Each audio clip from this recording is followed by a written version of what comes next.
Clients have told us their businesses have been booming, and we found out too. What are you doing about your business? Do you want more clients? Do you want more people to know about the services that you do provide? Do you have a luncheon coming? What about your premieres? Call MBC. Advertise your birthdays, weddings, anniversaries, church program, or request our coverage at your function. MBC, at your service 24/7. Call 832-887-6452 or call 281-888-9502. MBC, your favorite station, sharing African views.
All right, Easter is here. It is the weekend.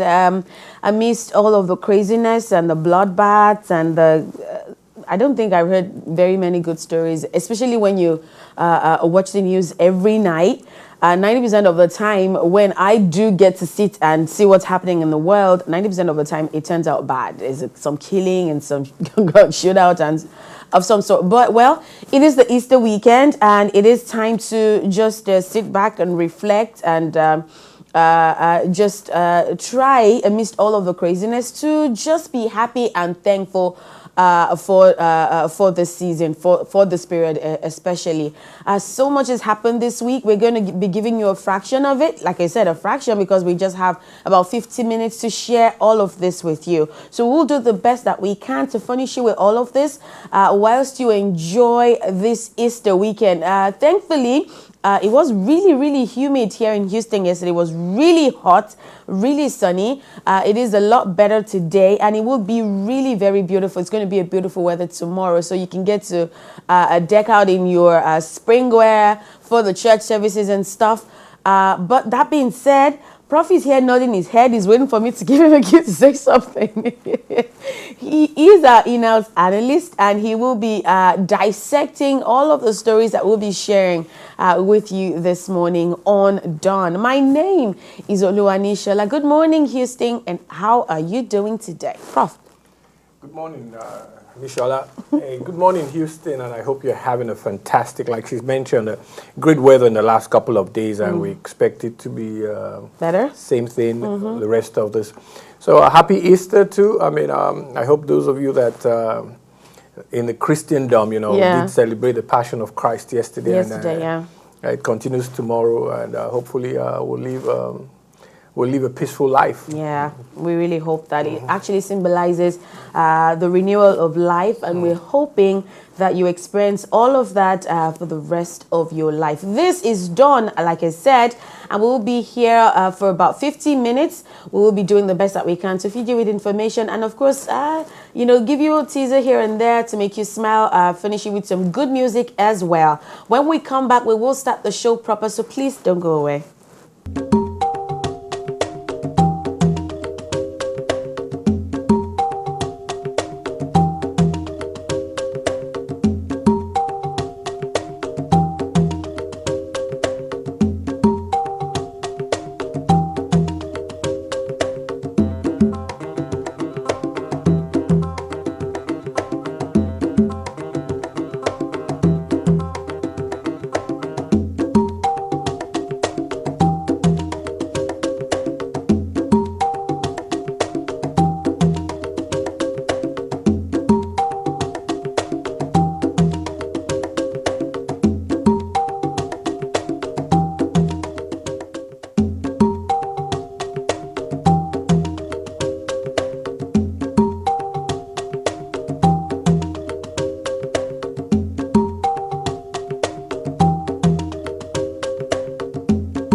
the headline news there for you. This is Dawn. If you're just joining us, my name is Oluwani Shola, and we will be sharing with you trending news, news that have trended during the past week. Okay, Tuesday was a bloody day in Brussels. It was really surprising, of course, as it is when we hear stories such as this. It was shocking. People were still. I had a hard time snapping out of it, actually. But the aftermath of this. We understand that a suspect was wounded and has been arrested, and in the police operation. The aftermath of the attacks on Tuesday, explosions and gunfire on Friday exacerbated the uneasy mood of Belgium's capital, a city that has been the focal point in Europe's fight against terrorism, following the bloody attacks there about 4 days ago. Now, residents of Brussels anxiously moved on with their lives, which is expected, as more police raids followed the vicious attacks, in which more than 300 people has been so very many people displaced. 30 people have been confirmed killed. I think that happened on Tuesday, dead actually on Tuesday. And this police operations, they seem quite commonplace now, with several taking place on Friday. That was yesterday. One was in the districts of Schaerbeek, near where a taxi driver picked up the 3 conspirators and took them to the Brussels airport before the Tuesday bombings. It's still very tense in the capital. Some metro stations have started operations. Some stores and shops are still, just opening bit by bit. And they're saying that, you know what, we're not going to allow these people dictate our lives. We're going to move on. We're going to come out tougher and stronger. But I don't know how long it will take for everything. I don't think it will ever be normal. Do you think it will be normal? Look, life will always go back to, let's put it this way, this is what we call a new normal. These things are going to, I believe, will continue to happen. So we're going to have to learn to live in a new normal, that you expect these things to happen. I mean, the thing about the Brussels thing is that I visited Belgium about 10 years ago, or less than 10 years ago, and I was at both the airport and the train station. Okay. Because I actually went from London by train to Brussels, and I arrived at that major train station where the whole of Europe, because that's where, Brussels is the capital of the European Union. Okay. So that train station was, it's an airport on its own. And so just, you look and you think about, even at that time, 6, 7, 8 years ago, the numbers of people commuting that are in that place, that, it's kind of scary, that people would, just take it upon themselves and kill people you don't know. I'm not saying killing is good. Yeah. But at least, at times you say someone did something to you. Because, and that's the reason. What did these people do to you? That you kill people you don't know. I mean, and my fear is that this is going to become the new normal. And you just expect it to happen. I mean, I'm not saying, I of course, when I walk around, I'm not thinking that someone is going to be with a suicide belt or something. You just move on with your life. If you happen to if you get caught in it, so be it. But move on. Man, life, the way life is now, it's going to be tough to have a reversal. That's the way I almost see it. It's going to be tough to have a reversal because let's be honest. I remember when this things first started. My first experience, a story about this, I used to say experience, was in 1972, the Munich Olympic Games, where we first had kidnappers take people and, were willing to die for a cause and all that. And since then, it hasn't really gone back to what should have been normal, to a normal life. Right, we're hoping that the world will be blessed and that peace will reign and all of these things would, just as Prof said, I don't think it's the new normal, like he said, quote and unquote. I don't think it will sit well with everybody, but we're just hoping that, yes, the world will experience peace all around. Now, moving to the home front, in Rivers precisely, of course, when an election is won, especially especially in a polity where the opposition is, you know, at the helms of affairs, and you know you're like the odd one out, and you know you eventually win an election. It was all pomp and pageantry in Rivers during the week, parties here and there, and some videos surfaced online actually of some APC candidates who were sore losers. That's what I'm going to use. That was really, really nasty. Yes, the National Executive Committee meeting that the president had with the APC during the week as well, he talked about, he actually felt sad. He said that the elections in these 3 states, the Kogi, Bayelsa, and Rivers State elections, he felt that he didn't really do very well with these elections. He says that especially Rivers is really very, very dangerous. I think that's his words. Yes, very dangerous. Prof, say something. Look, the issue with the Rivers thing it's more of a personality conflict. All of those guys that were contesting or were all involved from both parties all came from the same tree. Oh. And they've been in this politics together for almost 16 years.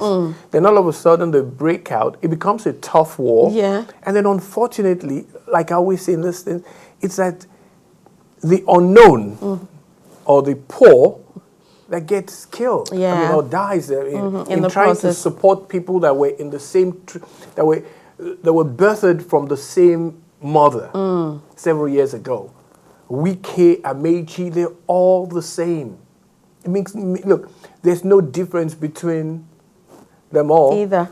It is all of a sudden they think that, look, I'm on this side, you're on the other side. I keep saying, until Nigerians tell me what ideology our parties have, before we can really start talking about, okay, this guy is different from this guy.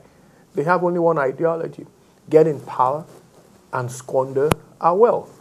That's the Nigerian political ideology. Get in power and get your hands on Nigerian wealth. On the bread. And squander it. That's it. All right, I'm still going to touch up on what the president talked about at the first National Executive Committee meeting of the All Progressives Congress, APC, in Abuja this year.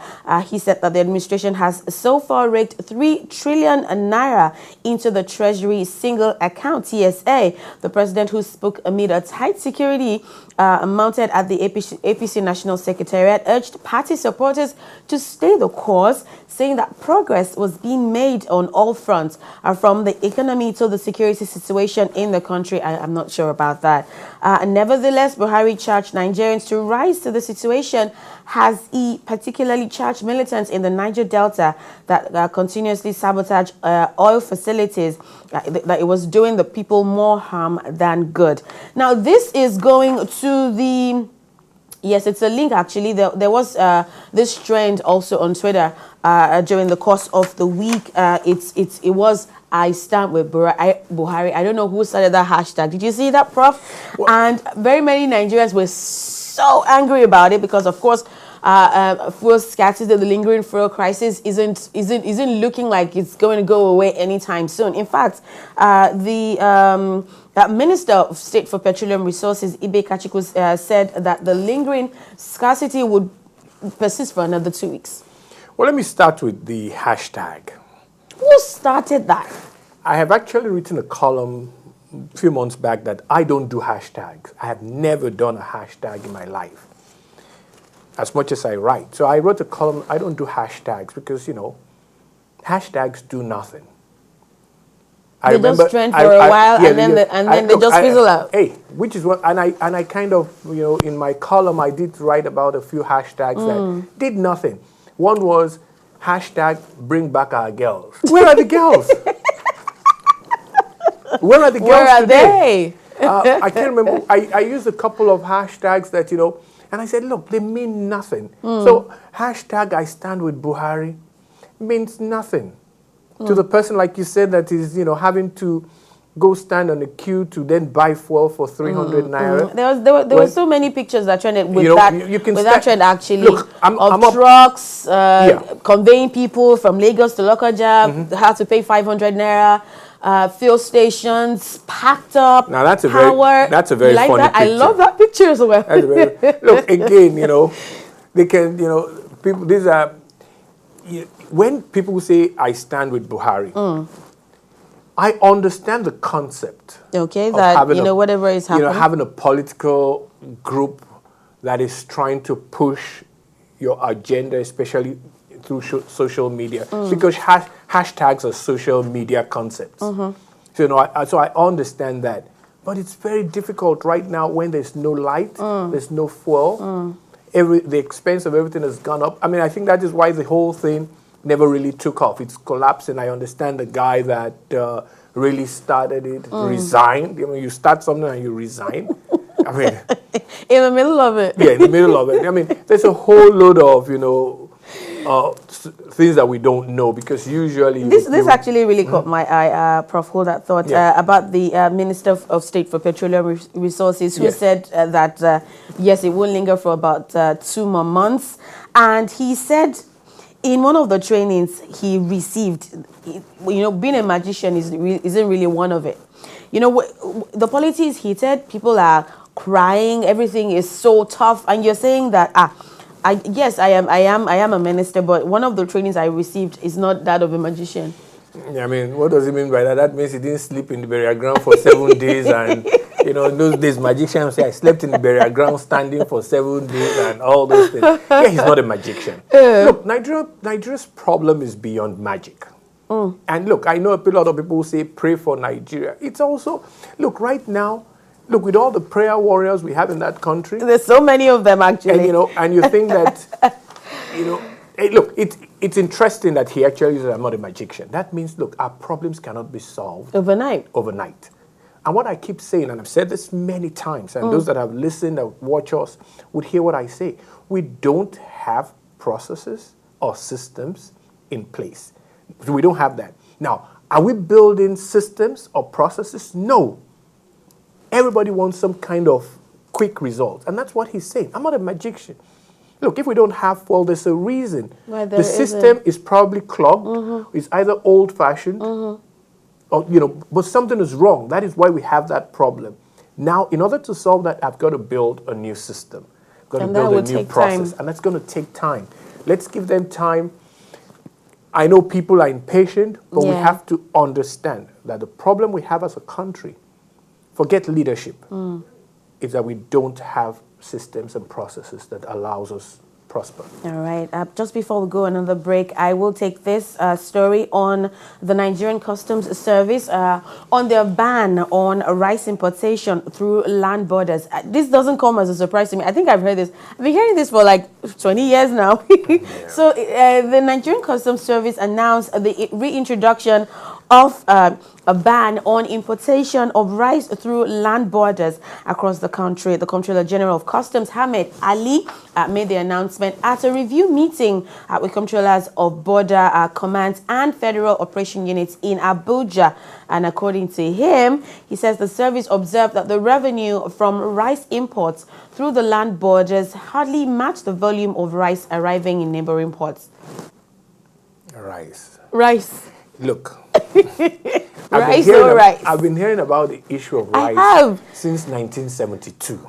I have too. There were people that made millions of naira in those days that we started calling Awolowo Jiji because they were rice importers. They got contracts from the Gowon regime to bring in rice. What happened is that rice, look, I grew up eating rice only on Sunday and on my birthday. And on Christmas. But all of a sudden, it became everywhere. Became staple. And we brought in all kinds of rice. I mean, Uncle Ben's was in those days long grain. Then we went to some Chinese or to the Thailand rice. And look, a lot of people have made money from rice importation because it is the one meal that every Nigerian probably eats every day. Yeah. Has a taste of it every day. Every day, yeah. Now, why we've not been able to grow our own rice, especially with the agricultural development of rice growing. It's become so much simpler. I mean, but we've never really, it's like... Looked into it? We've looked into it. It's just that people just still have a penchant for that foreign rice. I mean, that's really what it is. You know, look, we have a very unique culture. That anything that comes from outside, even Ghana, is what appeals to us. Even Ghana is better than what we have. Even Ghana is what appeals to us. I believe that's why the president is, still working tirelessly on grow Nigeria, buy Nigeria. Before we take a break, look, I'll tell people, look, hey, I know a lot of people that take like this Easter vacation, that's a long weekend in Nigeria, Friday through Monday. Yeah. That would go to Ghana. We'll go to Lome and all those places. Neighboring countries and chill. And chill. Nobody's going to go to Calabar. No, think about going to Calabar. No, they're not even going to go to Calabar. You probably spend the whole day on the road, so they're not going to do it. All right, when we come back, it is still Dawn on NBC. When we come back, we will be sharing with you more stories and, of course, musical, videos and all of that for the next 30-35 minutes. So please stick around.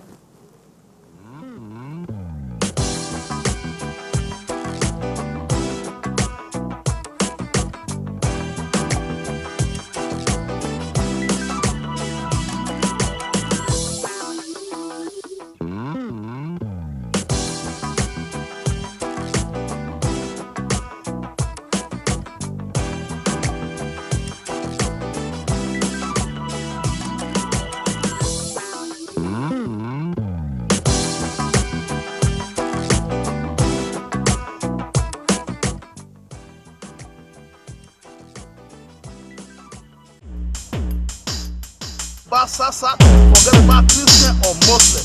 Nigeria is not a country that is totally Muslim or a Christian. All what we need is somebody that can lead the country to a promised land.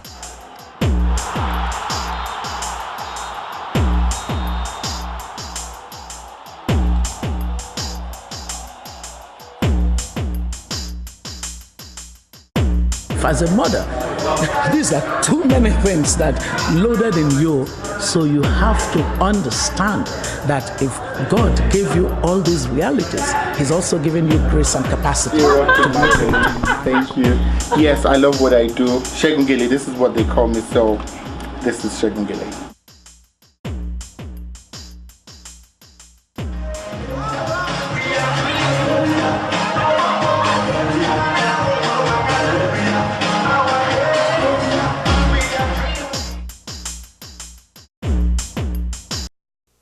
Welcome back to the Easter weekend edition of Dawn on NBC this beautiful Saturday morning. My name is Oluwanishala, and we're still touching up on stories that have made the rounds during the course of the past week.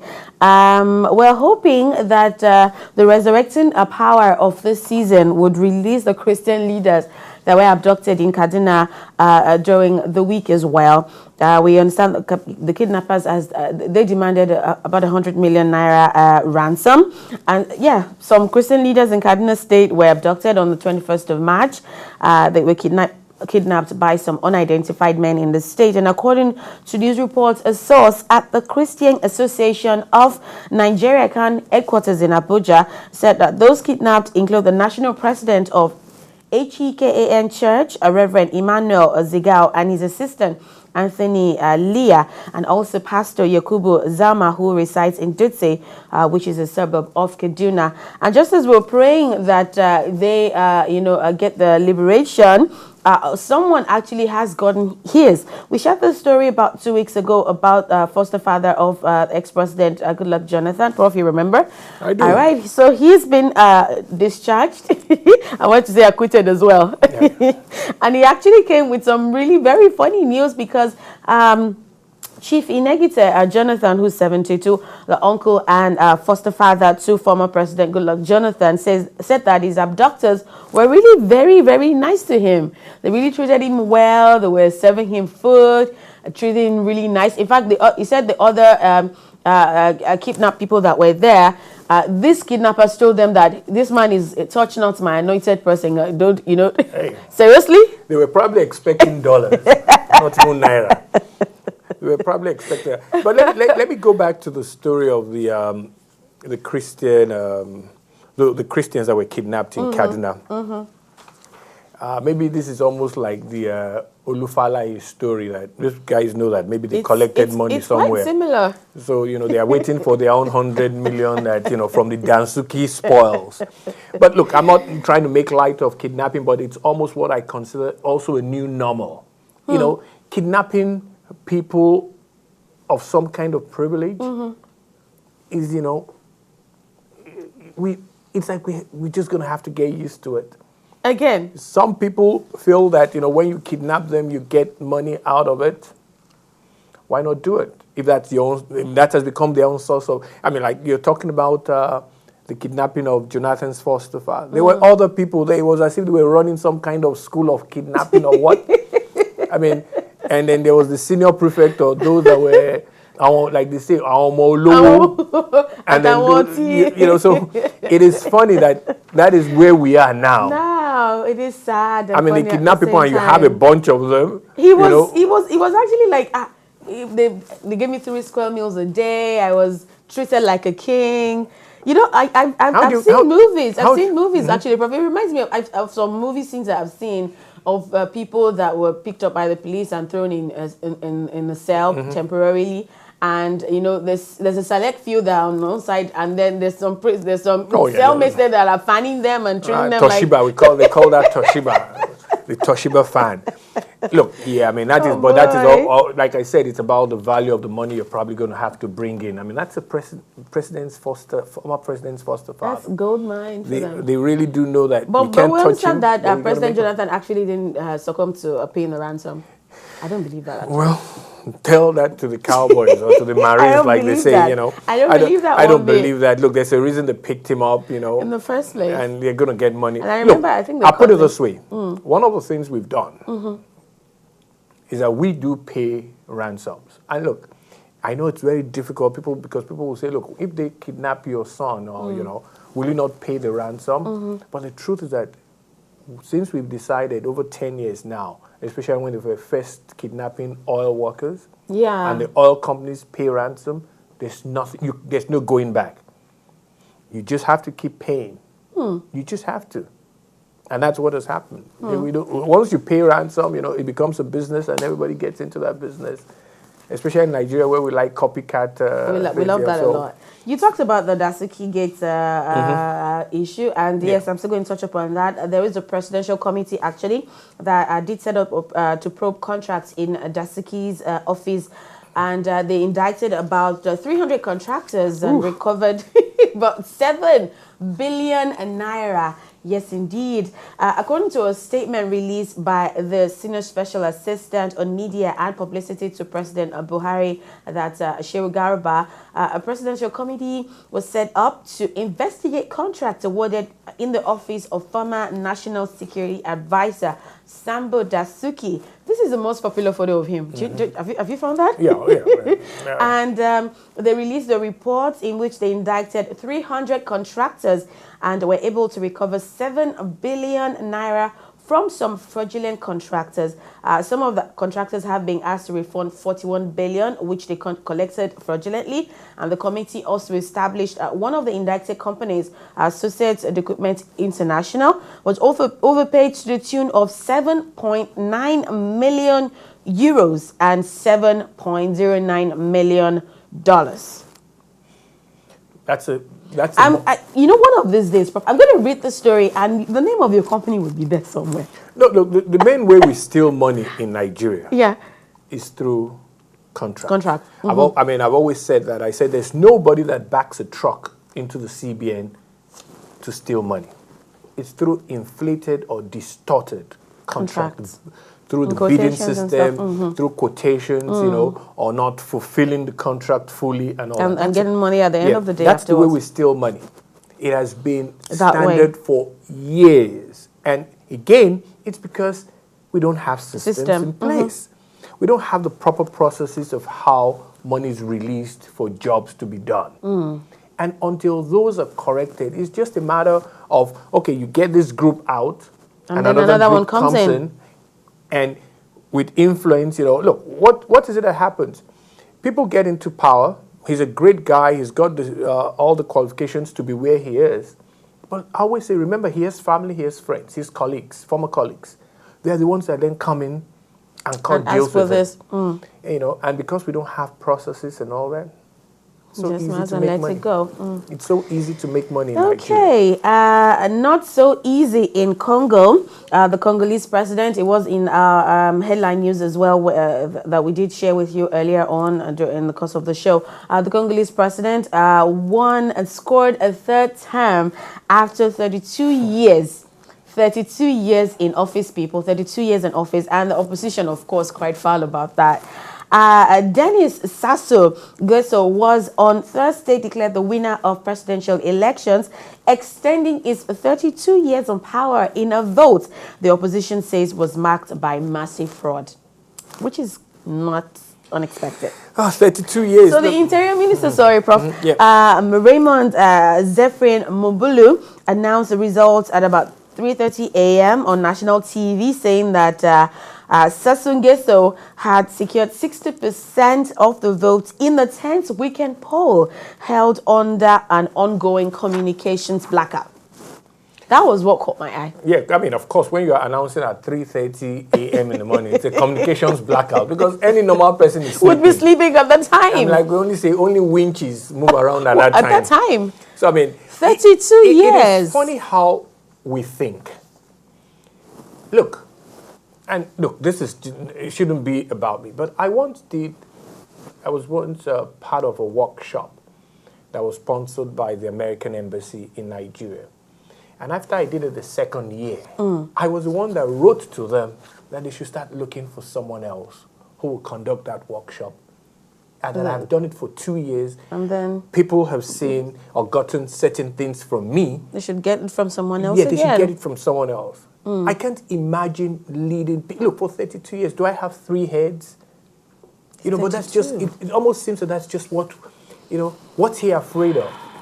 32 years leading a people, even if you were the best person in the world, after some time, you got to move on. You know, too. Otto Komomile. We will do some Otto again at this point. When we come back, we'll be sharing sports stories, with you on Dawn on MBC this morning. Please don't go anywhere. Forget about Christian or Muslim. Nigeria is not a country that is totally Muslim or a Christian.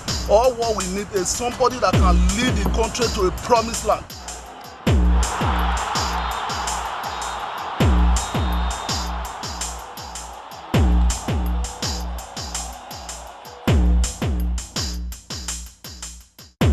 As a mother, these are too many things that loaded in you, so you have to understand that if God gave you all these realities, He's also given you grace and capacity to do it. Thank you. Yes, I love what I do. Shegungele, this is what they call me, so this is Shegungele.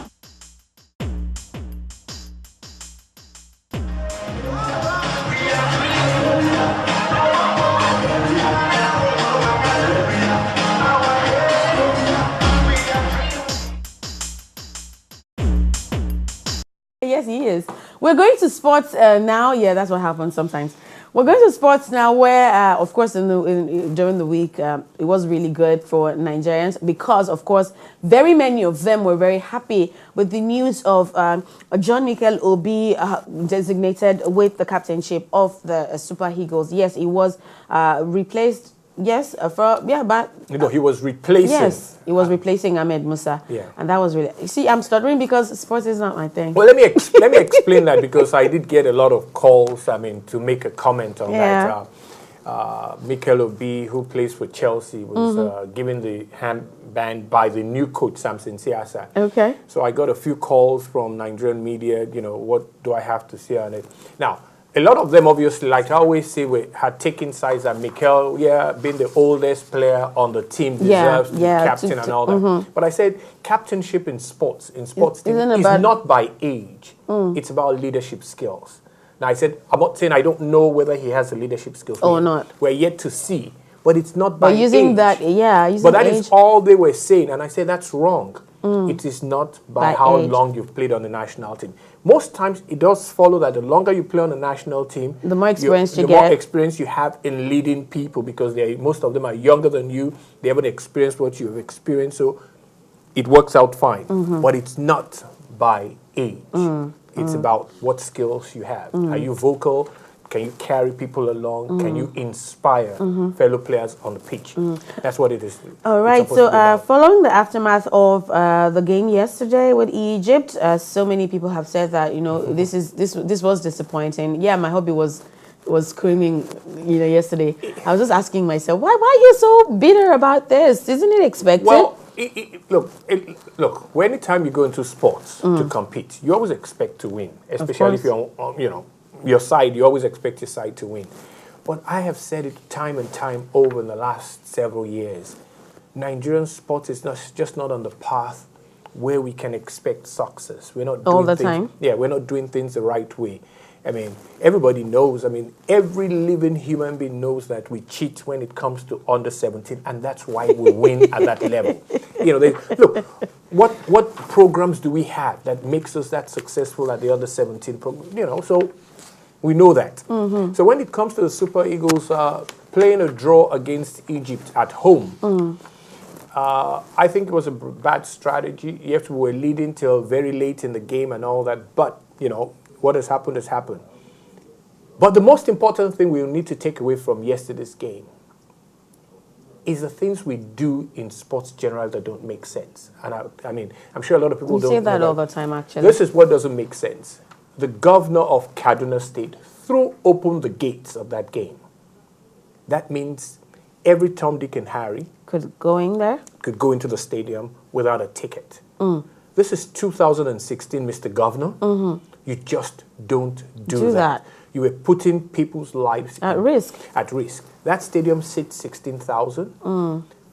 I know Nigerians exaggerate and we don't know how to It still wasn't enough, because I remember that I saw some pictures of people who were mounting masts, and it was really ugly. Look, we don't do... I'm not saying you can't throw it open. When you throw open the gates, you're supposed to tell people to pick up tickets at certain points before they go into the stadium. So if you don't have a ticket, you don't show up. You know, we're doing things as if this is some 30, 40 years ago. Again, this is about processes and systems. They don't understand it, and they don't even want to build it. It's all about emotions. I'm throwing the gates open. So that I can be a sports-friendly governor? Yes, like I told a press guy that called me and said, look, he's gone back to the hotel and he'll watch it from his hotel. I said, here's what I would also ask the governor. Where is the check you have written to the Nigerian Football Federation to cover opening this thing up? Sports is an enterprise. Well, I'm just going to say that at least at the end of the day, no stampede, no deaths, no casualties. We got really lucky. We got lucky. All right. Yeah. Still touching up on news from the home front. This is from a Nigerian. Arsenal to reward Alex Iwobi with new contract that will pay. That will take his pay from £800 a week to about £10,000. Good, bad, Prof? In between? On the fence? A 19-year-old boy. Yeah. So I'm going to touch up on that story. Look, let's even just look at it. £800 to 10,000 a week. A week. I don't know how many, those that are mathematicsions can tell me what the percentage jump I don't want to think about it. Which is good. It's, look, and here's what I love about sports. It's about talent. Yeah. Now, people will say maybe he should be worth more than that, but he's 19. He's just played 4 games in the league or with the team as a starter. But look at the percentage of the increase. That's what matters. But interestingly, he's 19. He only can continue to go up. And, it's good for him. Good. Very good. Very, very good. Still on sports, Adam Johnson was still taking some issues from his story. We've been sharing that in the past 3 weeks. The fallout of his arrest and, of course,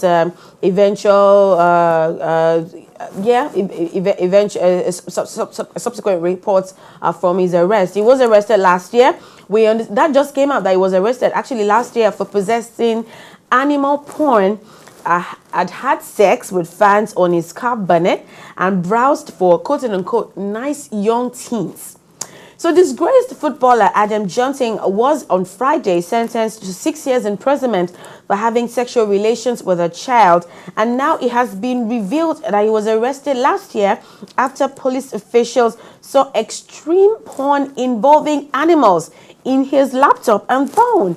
He also regularly checked the site with the caption, "Nice young teens." Police released him because that wasn't the point of focus as at March last year when he was arrested, and rather they shifted the focus to his case with the 15-year-old girl. But well, now that we know that he's been sentenced and stuff, I don't think all the stories coming out are relevant anymore, are they? Well, because I think the reason why they came out again was because some people were saying that what he got for his offense was too much for what he did. In England, yeah, you know, they don't sentence that high. 6 years for sleeping with a dog, I guess. I mean, you know, look, the only relevance to this story is where the world is going.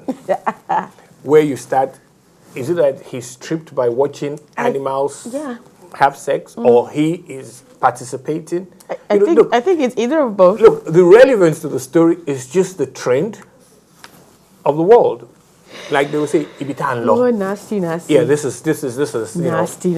It's sickening. But you know, again, yeah, people are concerned that he got 6 years because you know the British system is a little bit more lenient than that. I think I heard that you know it probably shouldn't have even got more than a year and then probation and all that. But you know, hey, they're probably punishing him also because of the what new has media. happened in the new media. You know, everybody's talking about it, and you know, some judge thinks that look, I got to show some bone here. All right. And of course, the football world also mourned the demise of Barcelona and Dutch legend John Cruyff, who passed away at 68 after battling cancer. Barcelona and Dutch legend passed away. He died March 24th after battling cancer for years. The late John Cruyff was voted World Player of the Year 3 times and guided Holland to the World Cup final in 1974. I don't know where I was at that time. Yeah. As a manager, he spent 8 years in charge of Barcelona. He is responsible for initiating the possession-based tiki-taka football and total football, currently played by Barcelona and Ajax during his career. He also has popular coaches Jose Mourinho, Luis Van Gaal, Pep Guardiola as his proteges. Great guy. I mean, great guy for football. I mean, total football, which is the Dutch system, and of course the tiki-taka, which is the Barcelona style. I mean, it is really the way everybody wants to play football today, even though, like I keep telling people, you can't play certain styles of football because it's what is in vogue. People or countries or teams play football according to culture. The tiki-taka is very favorable to the Spanish style and to Barcelona because it almost evolves out of their culture. Total football, which is the Dutch system, almost evolves out of their very scientific background. You know, the Dutch country, Netherlands is all a water, so it's a very engineering country. They've done things in order to survive. It's the same thing with their football. So I always I just use that to bring that to Nigeria because I have advocated for years that the Nigerian football system should be based on our culture. And what is our culture? We are aggressive, we are enterprising. We can't play football like the Spanish, who are calm and cool and can pass the ball around for a whole year without trying to score. We want to score.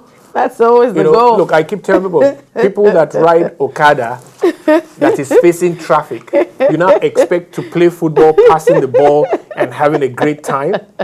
It's not going to work. And that's why I keep saying we're not ever going to do well at high international standards because we're not playing a concept of football that relates to our culture. All right, on that note, we will be sharing with you highlights of the game.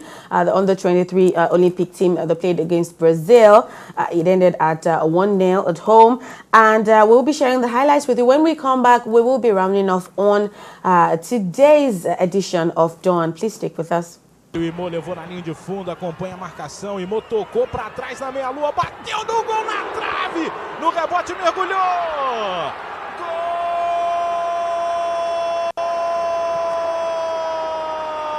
Gol da Nigéria. Depois que a bola carimbou na trave, voltou para ele, ele mergulhou de peixinho, não deu para o Ederson. E a Nigéria faz 1-0 no jogo, cedo. Aí de novo o lance, ó. Passe na meia-lua, de chapa no travessão. E ela foi entrando mansamente. 1 para a Nigéria, 0 Brasil. Vários ângulos para você curtir. Olha o Brasil chegando, bola esticada para o Gabigol. Dentro da área, empata, bate para cima, defendeu o goleiro, pegou o Daniel Emanuel. O árbitro tá dando tiro de meta. Tá de brincadeira o juizão, hein? Vamos ver de novo, ó. Passe em profundidade, o Gabigol se mandou, canhotinha na bola. Claramente a defesa do goleiro Emanuel. All right, welcome back. We hope you enjoyed that. The very last story, you know, I like to share with you some odd news that really did catch my attention during the week. So, love is in the armpits at New York's smell dating. Prof, just let me finish the story before you say anything, because the look on your face is priceless. Love at first whiff is the idea behind smell dating, a New York matchmaking service that promises to help single people sniff out their perfect match by breathing in the odors from dirty t-shirts. Artist Tegan Bryan, who teaches at New York's School for Poetic Computation, that's his picture right there, and Sam Levin, an editor and researcher at New York University, created Smell Dating, which they describe as an art project. Each of its first 100 clients received a t-shirt to wear for 3 days straight without bathing. Then the clients then mailed the t-shirts back to Brian and Lavin's sweatshop at NYU, where they were cut into swatches. Smell Dating then sent batches of 10 mixed swatches back to the clients to sniff this week. And a match will be made if one client likes the scent of another and the olfactory attraction is mutual. In other words, if client 55 likes client 69 and vice versa, they put a hat around it. And the clients will pay a one-time fee of $25. Dive in nose first, unaware of a potential smell mate's age, gender, or sexual orientation. Prof, Look. So most normal dating sites and agencies, you rely on profile pictures, assumptions, you know, that come from visual information and stuff.